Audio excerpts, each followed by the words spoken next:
Hi guys, நான் JD. ரீசெண்டா இன்னைக்கு மார்னிங் சென்னை சிவானந்தா சாலையில டிவிகே தளபதி விஜய் அண்ணாவுடைய தலைமையில மிகப்பெரிய ப்ரோட்டஸ்ட் பண்ணியிருந்தாங்க. கொஞ்சம் டேஸ்க்கு முன்னாடி நடந்த அஜித் குமார் கேஸோடைய ஜஸ்டிஸ்காகவும், அதே போல கடந்த 4 வருஷத்துல போலீஸோடைய கஸ்டடியில லாக்அப் டெத் ஆகின 24 பேருக்கும் சேர்த்து அவங்களுக்கும் ஜஸ்டிஸ் வேணும்னு ப்ரோட்டஸ்ட் பண்ணியிருந்தாங்க. இந்த ப்ரோட்டஸ்ட்ல விஜய் அண்ணாவுடைய ஸ்பீச் கொஞ்சம் நேரம் மட்டும் தான் இருந்துச்சு. பட் அவர் பேசின எல்லாமே யாருக்கு போயிட்டு சேரணுமோ அவங்களுக்கு கரெக்டா போய் சேர்ந்திருக்கும்னு நினைக்கிறேன்.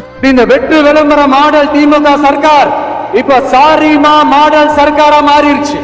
அதே போல அடுத்த ப்ரோட்டஸ்டா பரந்தூர் மக்கள் கூட சேர்ந்து விஜயண்ணா அவங்களுக்கும் ஜஸ்டிஸ் வாங்கி கொடுப்பாருன்னு நம்புறேன். அதே போல அடுத்த மாசம் டிவிகே உடைய செகண்ட் மாநாடு மதுரையில தான் நடக்க போகுதுன்னு சொல்றாங்க. அது முடிஞ்சதும் செப்டம்பர் மந்த்ல இருந்து மக்கள் பயணத்தை ஸ்டார்ட் பண்ண போறாருன்னு சொல்லியிருக்காங்க. சோ வரப்போற 2026 எலெக்ஷன் உண்மையாவே ஒரு ஃபயரான எலெக்ஷனா இருக்கும்னு நினைக்கிறேன். 2026ல யாரு சிஎம் ஆகுவாங்கன்னு கமெண்ட்ஸ்ல சொல்லுங்க.